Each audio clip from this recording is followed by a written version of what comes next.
আম্মুর ঈদ শপিং করার জন্য আমরা গিয়েছিলাম সাইন প্লাজারের দোতলাতে কটন গ্যালারিতে। এখানকার পাকিস্তানি থ্রি পিস বলেন, ইন্ডিয়ান থ্রি পিস বলেন, বাংলাদেশি থ্রি পিস বলেন, সব ধরনের থ্রি পিস অনেক বেশি ইউনিক ডিজাইনের ছিল আর অনেক বেশি কোয়ালিটিফুল ছিল। তো এখান থেকে আমাদের শুধু চোখ যাচ্ছিল পাকিস্তানি থ্রি পিসের ওপর, কারণ এইবার পাকিস্তানি থ্রি পিস অনেক বেশি হিপে আছে, কারণ সব জায়গাতে সবাই পাকিস্তানি থ্রি পিসই কিনছে শুধু।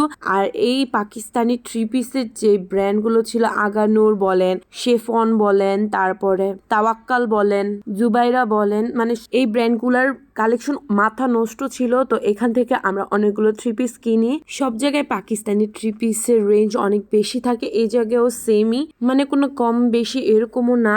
আর আপনারা চাইলেও এখান থেকে শপিং করে আসতে পারেন। আর এই শপটা সাইন প্লাজারের দোতলাতে থাকার কারণে কাস্টমার কমই আসে তুলনামূলক। তো তারপরেও আলহামদুলিল্লাহ ওনাদের অনেক বেশি সেল হয়, ওনারা বলেছে। তো যাই হোক, আপনারা এখানে নিশ্চয়ই আসবেন, একবার হলেও ঘুরে যাবেন, পছন্দ হোক আর না হোক। আপনারা চাইলে আমি এই শপের পুরো A to Z ডিটেল বলে দিতে পারবো কমেন্ট বক্সে। তো এখানে আমার বাবা আবার ওনাদের সাথে একটু ড্রেস নিয়ে কথা বলছিল। তো আমরা যে ড্রেসগুলো সিলেক্ট করেছি ওইখানে ওনারা প্যাক করে দিচ্ছিল আমাদেরকে। এই তো এই পর্যন্ত, সবাই ভালো থাকবেন, আল্লাহ হাফেজ।